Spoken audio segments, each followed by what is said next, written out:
Good morning. It's Julie Murphy. I'm with Arizona Farm Bureau, and it's our regularly scheduled Talk to a Farmer, Talk to a Rancher. I'm in a series where we're interviewing cooperative extension agents from the University of Arizona. So I've been calling it the Talk to an Extension Agent.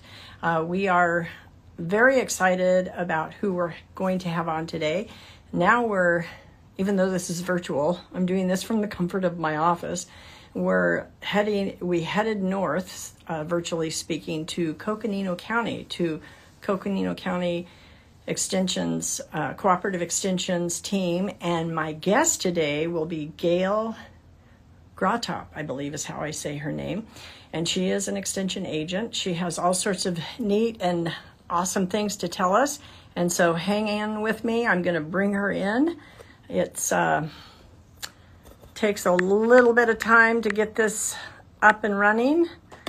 And there we go.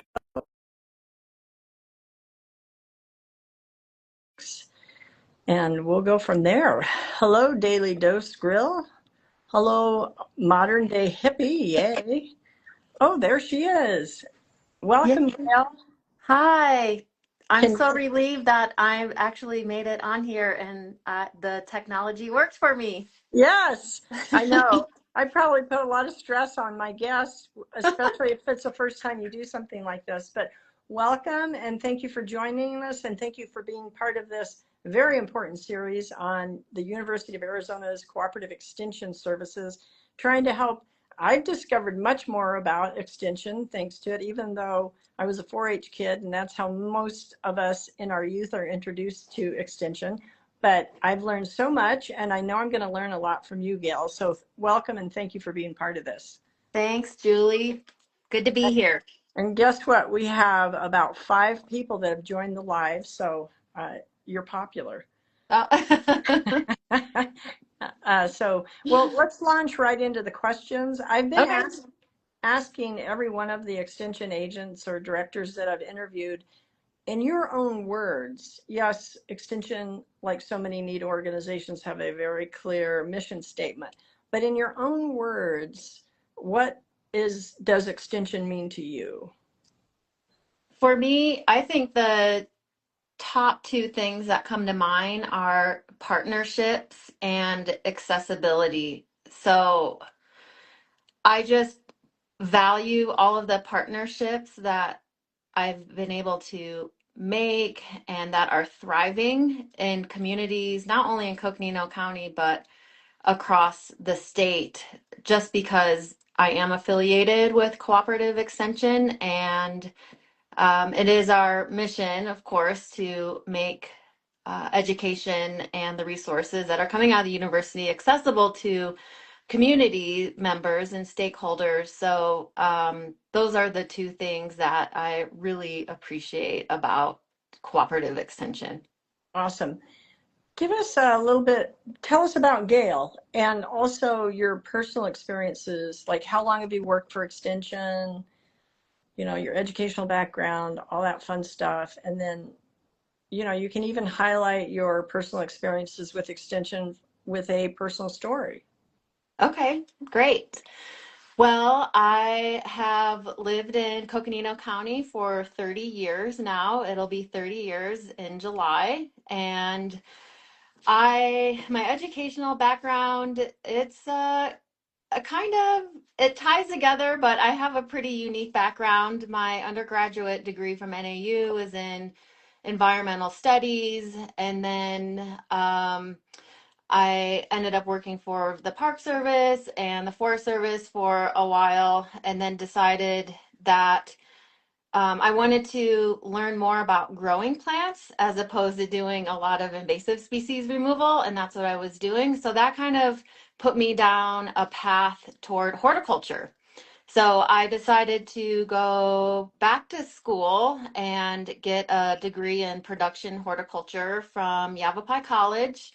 And with that, I began managing greenhouses up here in Flag, mostly at the Arboretum at Flagstaff. And then also I worked in the native plant nursery at Grand Canyon National Park. So that's really where I started to kind of dip my fingers into agriculture, right? And then in addition to managing the growing operation at the Arboretum, education was a huge component of what we did because we were a nonprofit, and we had a lot of classes. So I really wanted to get better. I was good at growing, but I wanted to improve my skills as an educator. So I ended up going and getting my master's degree in ag education online from U of A.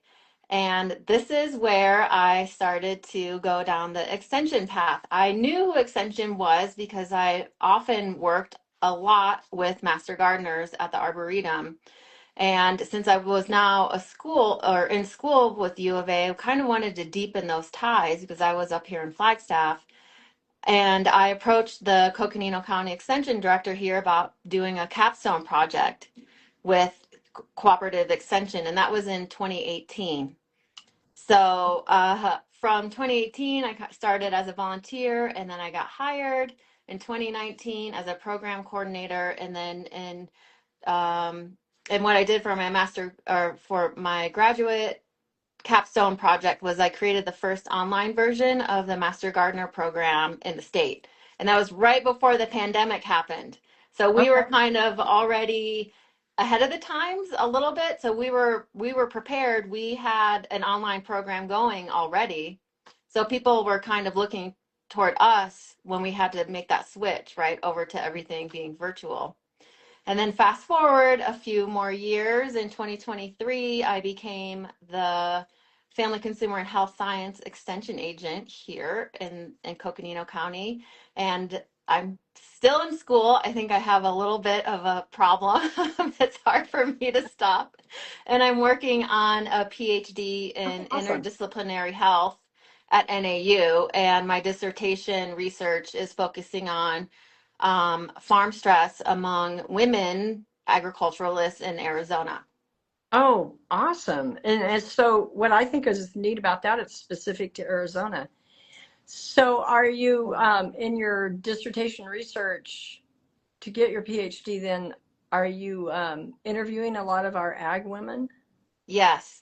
So I finally just, first I'll take a step back. I got a USDA SARE grant that is special for, it's a track that's specifically for graduate students.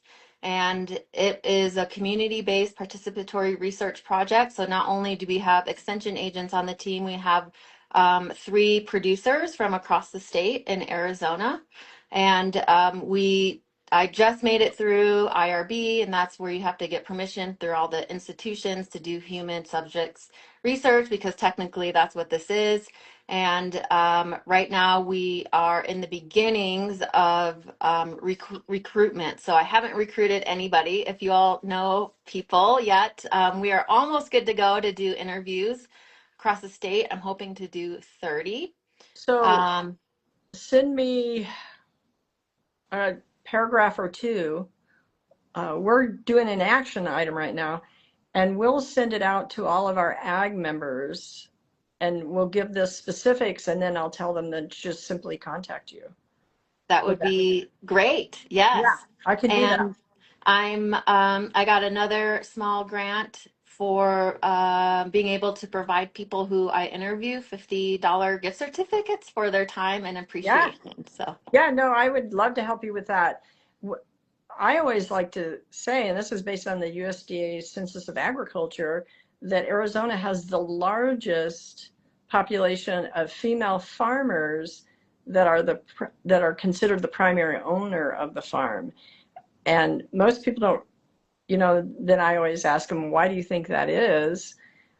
Most of it is because of our American Indian population, and in the Hopi and Navajo, and this is a fun little statistic to share again with those that are listening live. Thank you for those that have joined. Chaos Farmer, hello. My favorite fan of Talk to a Farmer Friday. I haven't seen you for a while, so thanks for joining. Um, when I tell them it's the matriarchal tradition of the Hopi and Navajo, so most of those primary female farmers are coming from our tribal lands. And then, but we have a significant grouping of women that have decided they wanted to farm, and they've started as the primary farmer, for example, and they've started either urban gardens or their own little kind of direct market retail farm environment. So I'm loving that you're doing this, and I would be more than happy to report your results at the end of it. I know that everything kind of has to be locked down and uh, quiet and secretive right now, so to speak. I mean, you can't reveal the research until the research is concluded, but I'd be more than happy to share. And then you're doing this as it ties into the mental health, the stress and the challenges of it, which is another important thing for us to cover. American Farm Bureau Federation and then Arizona Farm Bureau as well. We're trying to provide resources for farmers in general when it comes to the stress of the circumstances of farming. So this is huge. Gayle, I'm glad I met you. Yay! I'm glad I Yay! met you too. And we Yes. do have support from the Farm Bureau. I know that Leisha from Women's Oh, yeah. Leadership, Yeah. she wrote us a letter of support for the grant. So it is a big Excellent. statewide movement. And I love it that you touched on our tribal ag because that really means a lot to us, especially Yep. up here in northern Perfect. Arizona. And we do have a tribal producer on our team, and one of our tribal extension agents is on our research team too. Yes. Yes. This will be excellent and cheering you on in your research. We didn't even think we'd be talking too much about this, but I think that's awesome. And congratulations on your efforts to get a PhD. And this is very impressive. So, Thank you. yeah, and I'm sure the stress level for you. Oh Uh, yeah, sometimes I sit at my desk and I'm like, I'm them. I'm stressed too. I'm so yes. stressed, but Yeah. it's okay. I have, being in a health focused degree now, because my background is environmental studies and ag and hort, and I felt like I didn't have the tools before to help me manage my stress, but just being in this more health focused role and health focused program is really helpful for me and I just want to, the research part is super important, right? But also what's important to me and everybody on our team is that we get this information out to the community, and then what we are hearing from women across the state will hopefully guide programming and address needs, right? And that are out there in the community for women in ag, and then we can hopefully bring interventions and programs and let people who are healthcare providers and clinicians understand the true problems and impacts that stress is causing for people in agriculture. Yes, especially in agriculture. Mhm. So let's stay in touch. And I know if you're already plugged in with Leisha, who spearheads the mental health effort and resources that Arizona Farm Bureau and Extension is working to make provision of. There's an 800 line, for example, Mhm. anonymous 800 line, all of that very important stuff. So let's stay in touch because I'm struck with some of the follow-up as you conclude this. I mean, you may be prepared to write it now, but me and the communications department, one of the first things I'd ask for is, can you write an article about some of the tools that you can make application in your own personal life, even if you don't call a 1-800 number, to lower that stress level? And sometimes it's about proper amount of sleep, which a lot of times we don't get, the way you eat, finding time. So I may solicit you. It may have to be after your PhD, just knowing what's on your plate, but I'd certainly invite you to consider based on your expertise now that you're developing in this. So yay, I'm glad you mentioned I that. would love to. Yeah. Yeah, a lot of the promotion for the agri-stress helpline is coming out of our office in Coconino. So we're Oh, perfect. also Perfect. building a statewide farmer and rancher stress management and mental health program. We work a lot with the Farm Bureau and Arizona Department of Health Services and Cooperative Extension. So we're trying. I know Ashley Mingus, who's one of our agents. She's Yes. been writing a lot of blogs for the Farm Bureau. So Oh, I good. actually wrote that into the grant. So Oh, I will good. be happy to write an Good. article for you all. Well, you're invited. I'll take it and we'll publish it and post it and share it with our farm and ranch people. And especially as we continue moving forward and your research continues to emerge, even that specialized audience of female farmers. So let's dive in a little bit more to, I think you called it your capstone program. All of the extensions, we stress in the series of interviews we've had that there's very similar programming. There's at least 5 or 6 core programs that Extension always covers. And for youth, for the community in general, for the ag production side of things as well. But then I'm making sure that we get to feature and kind of highlight kind of what's unique to you and Coconino County Extension. And now I'm going to add, and I didn't realize that, I maybe should have been talking to Alicia before I got on with you, is that whole mental health component of it too. But talk about this capstone program, and it's a horticulture program, correct? Yes, and that's one thing that I left out of my educational blurb that I just talked about, is that during the pandemic, I got introduced to the practice of horticultural therapy. And I had never heard of this before. And it's basically connecting people with plants to improve lives, right? So my background with botany and hort and just being a grower, and more attention being brought to mental health during the pandemic and some of the stigma being reduced, I learned about horticultural therapy over a webinar, and I was completely hooked. It made me switch my view of hort. I understand that it's important, especially me as a native plant grower, to provide specialty crops of the community that you can't always get in the nursery trade, that are, lower water use and good for pollinators and all the things that we need to support our environment.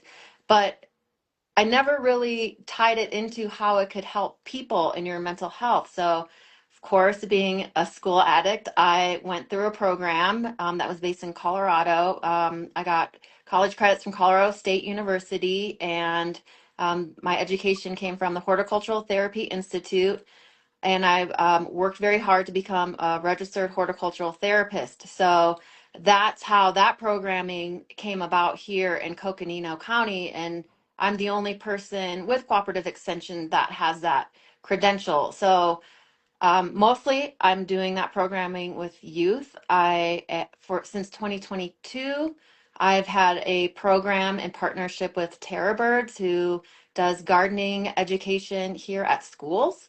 And that was my in with Ponderosa High School, which is part of the Coconino County Accommodation School District. So a lot of these kids have been either expelled from Flagstaff Unified, or they're coming from very traumatic backgrounds. Sometimes a lot of times they're coming from all over the county, and Ponderosa High School is very special because it helps these kids get a degree. It works with them, right? And it meets them where they are. And it was a perfect place to do this horticultural therapy program. And what we do is, it's a pre-vocational program. So I can take my training in horticultural therapy and production hort, and every year we set up their classroom into like a little mini production greenhouse. And we are able to grow about 500 4-inch starts out of their classroom together. And then we sell those starts at the Master Gardener plant sale every year over Memorial Day weekend.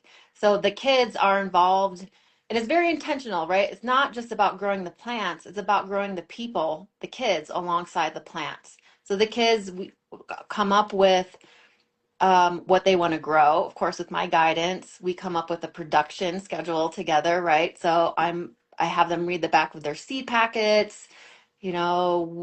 We look at, when are these ready to go out from transplant into the garden, and then we count on the calendar and we do things like that. They're in charge of the marketing. They're in charge of bumping up the plants. They make signs. They're in charge of pest management. And yes, they're doing all of that. That's like very horticulture focused, but at the same time, they're growing. They're responsible for something. they see something from start to finish. And a lot of these kids come in and they're very withdrawn. Mm. I have some kids who are absolutely nonverbal. But if they are in charge of sowing a certain variety of tomato, they are the expert of that variety of tomato at the plant sale. It is just so Wow. cool to see the growth. I've heard very powerful impact statements from the kids. You know, I don't really ask them directly because of just who I'm working with, but I hear them say things like, I never thought I was good at anything, but I'm really good at this. Or my mom says I'm never good at anything, but look at all these plants I grew. One kid who was considering dropping out of the program, he came up to me and they call me Miss Gigi, and he said, you know, I was going to drop out of school, but I like to come in here every day and see how much the plants have grown. Wow. And I told him about, I said, stick with it, or at least get your GED, because there's a really cool program at Yavapai College that you can go through and you can learn how to do this. And I told him, you know, a four-year university isn't for everybody. And if you love doing this, get that degree or at least your GED, and you can make a career out of growing plants. So he stayed in the program, and I thought that was pretty impactful. Oh, awesome. So, just kind of for station identification, this is Julie Murphy with Arizona Farm Bureau for our Talk to a Farmer, Talk to a Rancher, and now in this series, Talk to Extension Agents. And I'm talking to Gayle, is it Gratop? Grad Gratop, Gratop, up. Close. with Coconino County Extension, Cooperative Extension Service. And we're talking, and somebody else just joined us, VCA Puccino 83, hello. Um, we're talking about horticulture therapy. And you just shared some amazing insights for the students that you work for on that. Give me, it's the first time I ever heard of it was when Brad Poole with the University of Arizona set up this latest extension interview for me. Thanks to him, I was able to bring so many of the counties in. And I thought, oh my gosh, horticulture therapy. So, and you're certified in that. You went through the training at Colorado State University. So, like for a broad overview, it's designed to help anybody that needs therapy for all sorts of reasons, right? Yes. There And are, so under the big umbrella of horticultural therapy, there are three programs, and there's often overlap, but the first is there's a rehabilitative model. And oh, this is more clinical, right? So people who are registered horticultural therapists are working alongside occupational therapists or okay. physical therapists working with people who have had traumatic brain injuries or spinal Mhm. cord injuries. And instead of, I'll throw this example out there, pulling a band, right? You know, when you're in physical therapy, you've Yeah. got those bands. Now you're out either in a garden or at like a plant cart or something, and you're reaching over to do something like, I'll just say pick a tomato, right? And you're doing that repetitively. And Okay. that's kind of like mimics the same movement as what you would be doing pulling a band, right? But then people, or say people need to work on standing up. You're standing up and you're potting something up for 5 minutes, and then the next time you're doing it for 7 minutes, and people don't even realize that they're in physical therapy, right? But you're just doing Wow. gardening activities. So that I don't have much experience with, but there's also vocational, and Mm. that's what I'm doing, or pre-vocational, and that's Okay. where you're working with people like at-risk youth, or these programs are in prisons a lot, or working with people with intellectual developmental disabilities. And instead of doing something like stuffing envelopes, right, you're doing meaningful work by growing out plants or Wow. caring for a garden. And And then finally, there's a wellness model, and that's just for anybody, right? It can be, I did that with elementary school kids here Okay. in Flagstaff. So what's unique about horticultural therapy is that there are goals and objectives that you are following, right? So you as the horticultural therapist, you meet with your community partners that you're working with. You learn about the population you're working with and what their needs are, or you're asking your client, right? So what do you want to work on? And then you, with your training, come up with a program to work on those goals that have been identified, and you're documenting everything the entire time. So now we have evidence. Now we have Mm. proof that this is working. So when we go and apply for external funding to support our programs, we say, hey, look, we have this data. We all know, I mean, there's tons of research out there that shows the benefits, health benefits of being connected to nature or plants or being outside. But now we have it documented. So we have a step up. And that helps us to support, one, grow the practice and be able to support our programs. It also makes me think that's one of the reasons why our farmers and ranchers, even in the midst of a lot of stress, you hear them tell the stories when I get out and I'm especially, let's stick with plants, and I'm just doing my farming or checking the fields. Sometimes that's all I need to de-stress. Mm-hmm. I've literally heard that. Mm-hmm. So your inspiration, it sounds like, was kind of serendipitous. You already in horticulture, this came across in your educational mindset is, okay, I want to learn more about this. And then you dove deep and then you got certified. And now you're the only, as of right now, the only certified therapy horticulturist within the Coconino Cooperative Extension system, correct? Or the whole, all of cooperative extension at Oh, U of wow. A. Oh, that's right. That's right. All of Mm-hmm. it. You did say that.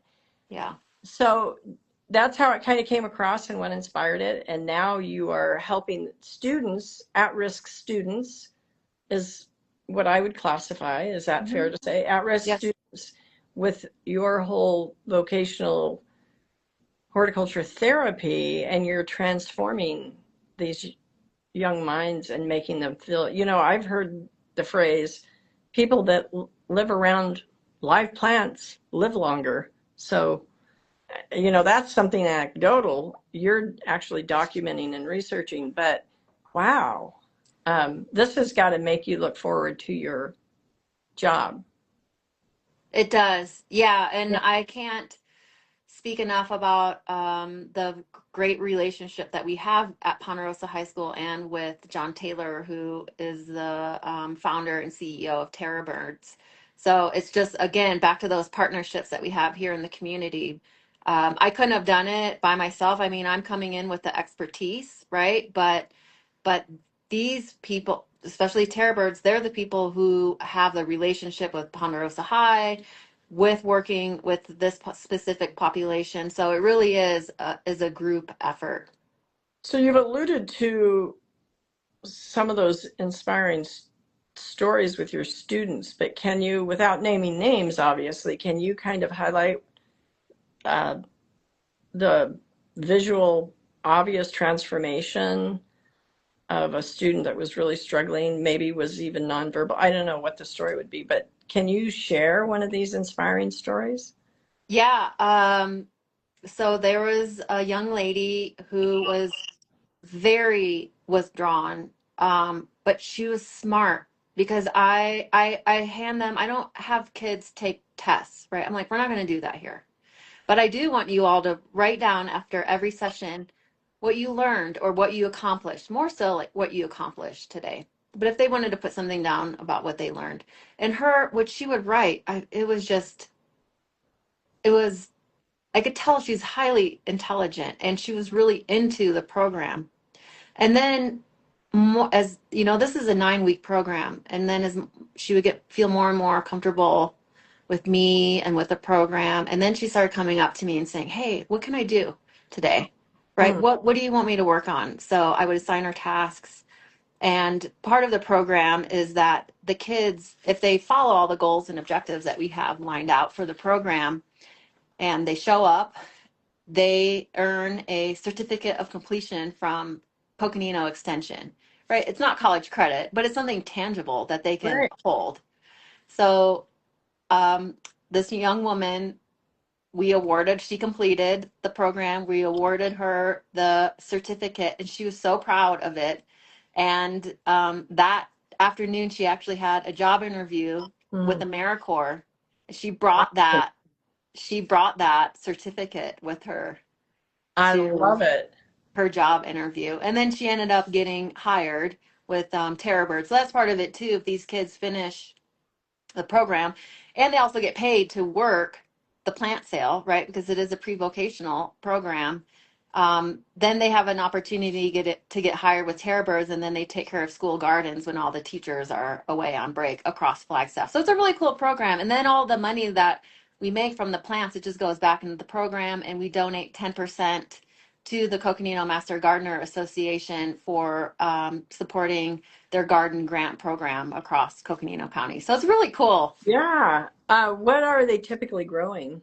It sounds like Uh, tomatoes for High sure. elevation, adapted vegetable Oh, starts. awesome. And Hmm. then, are they taking those starts and actually planting them in a garden or? Yeah, so whatever we don't sell, we donate to school gardens, and then they just get planted there. And there's a pretty big garden over at Ponderosa High School.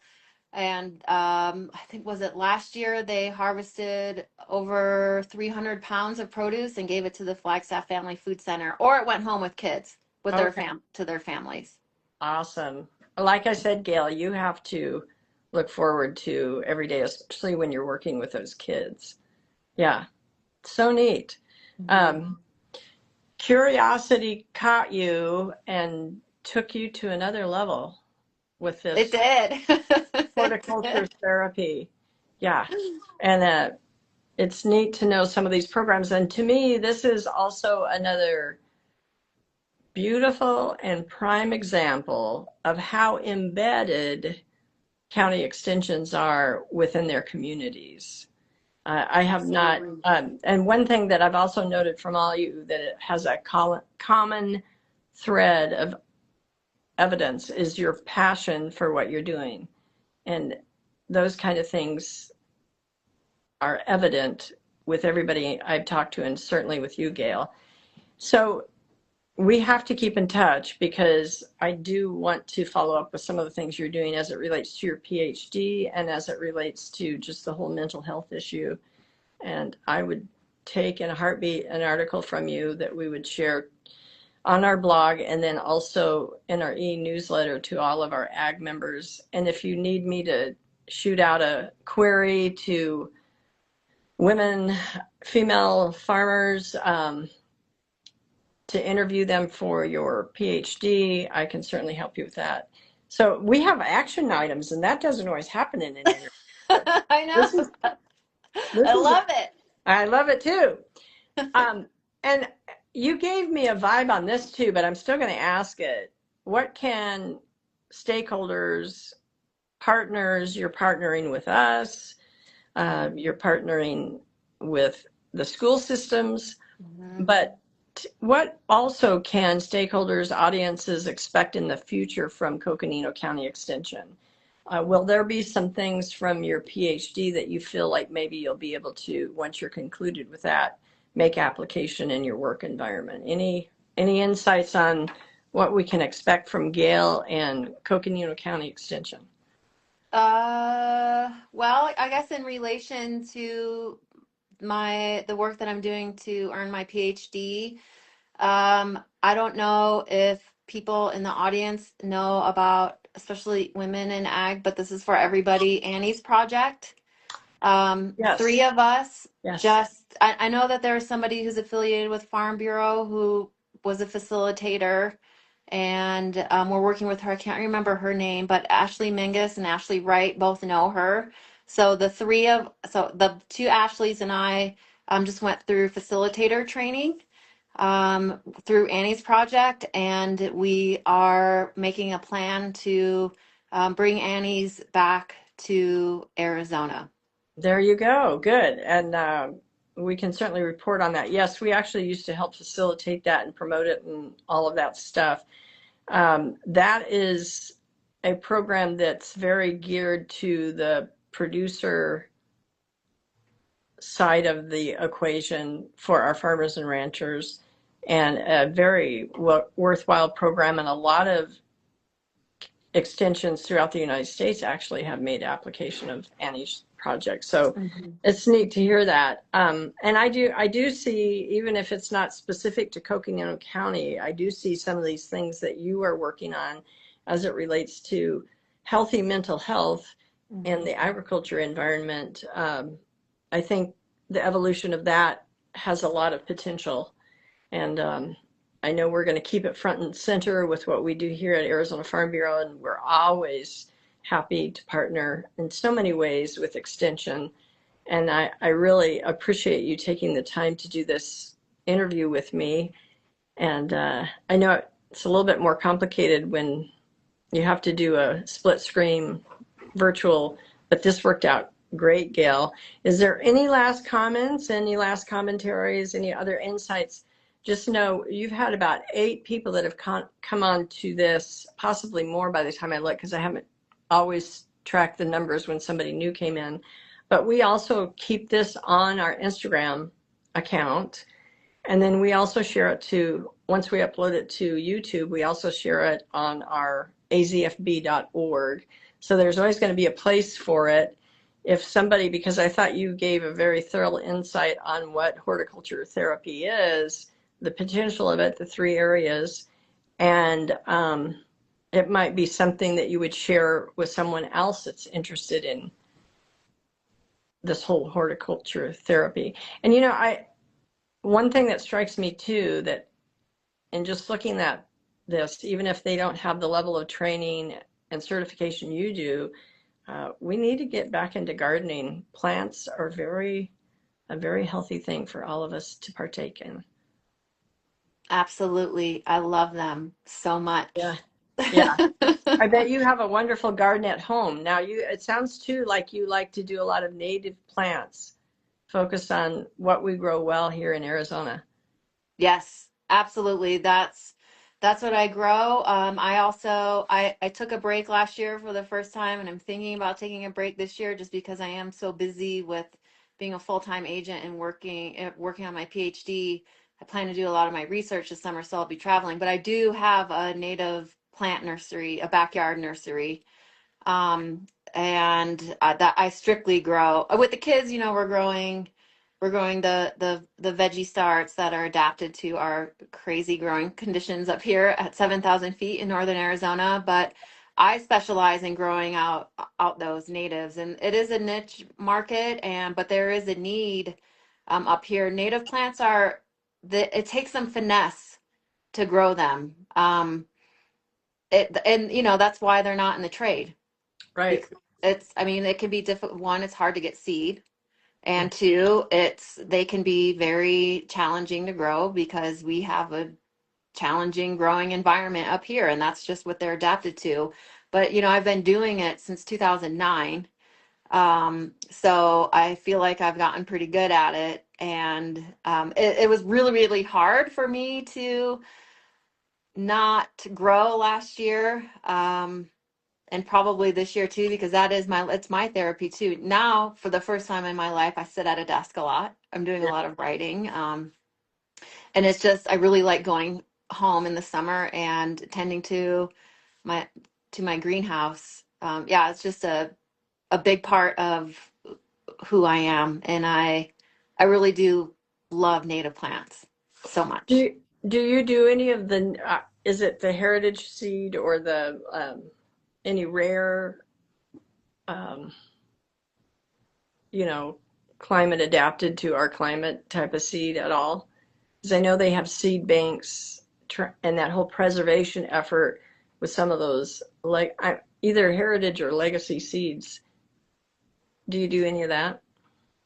Mostly, so when I worked at the Arboretum at Flagstaff, we worked a lot with rare like federally listed rare and endangered species. Okay. But we had permits to do that. Okay. but I've got, and that work actually took me all across the state, from being down on the border up to, the up here. There are just a lot of plants that are native that are at risk for extinction. But most of the my seed source comes from, I just harvest at this point. I don't have a permit, so I just harvest seed from my garden. I have a pretty big native plant garden, and all of my mother plants came from plants that we wild collected when I worked at the Arboretum. So Cool. whenever I would grow a plant, that's the benefit of being a nursery manager. It's like, oh, well, this plant needs a home because it didn't sell, we don't have room for it in the garden. So I'm like, well, I don't want to compost it. I'll just take it Yeah, home. I'll take it home. So They kind of become like family, right?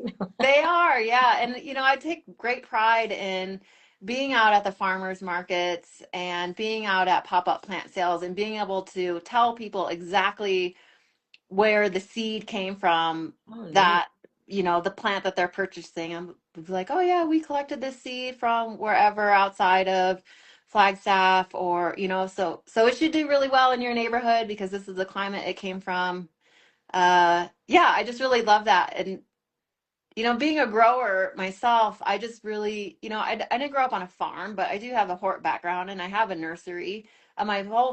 I grew up in Ohio. My family, like my grandparents, right? They all grew up on farms, and my mom has like 100 cousins, and a lot of them are farmers, egg farmers, soybean, corn back in the Midwest. But I do have experience from just being a grower. And, when I hear women that I've been talking to, especially when they're beginning farmers, and they say, the business part is the hardest part for me. And that's the same for me too. It's like I can grow the plants, but it's just another, finding the time to go out there and market them and doing all the math to figure out, how much it costs me to grow this plant and how much I should sell it for, and taxes and all that. Those are things that I also struggle with Struggle there. too. Yeah.